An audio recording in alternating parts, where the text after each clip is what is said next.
ஒரு விஷயம் கிளியரா இருக்கு என்னன்னா கண்டிப்பா அழியாது. இது பீக்கப் தான் போகும். ஹேட்ரஸிங் வந்து பீக்கப் தான் போகும். இங்க பிரச்சனை என்ன அப்படின்னா அதை நம்ம எப்படி கத்துக்கணுங்கிறது தான் நம்ம அந்த கான்செப்ட்ல நமக்கு ஒரு டவுட்டா இருக்கு. கிளியரா? இந்த லுக்கல்ல தான் இன்னைய வரைக்கும் நான் பார்த்த வரைக்கும் இவங்க எல்லாருமே இன்னைய கரண்ட் ஸ்டில் வரைக்கும் நீங்க எங்கனாலும் போய் கேளுங்க. எவ்வளவு பெரிய அகாடமில யாரை போய் கேட்டாலும் நீங்க ஹேட்ரஸிங்க எனக்கு எப்படி கத்து கொடுப்பீங்க, நான் எவ்வளவு நாள் பணம் கொடுக்குறேன், எனக்கு எப்படி கத்து கொடுப்பீங்க, இந்த மெத்தட் தான் வருவாங்க. ஏன்னா அது வந்து கடைசியில முடியலன்னா உனக்கு அந்த கிரியேட்டிவ் டிசைனிங் டைப் பொறுத்த வரைக்கும் இது வந்து மோஸ்ட் ஆஃப் வந்து உமன்ஸ் தான். என்னது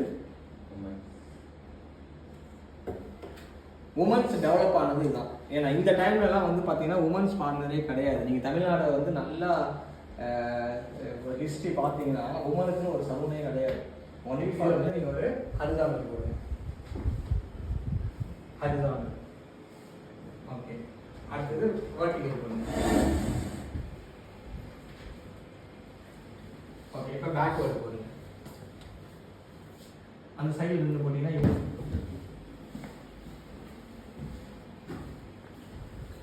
பேக்வேர்டு நல்லா முடிச்சிருங்க.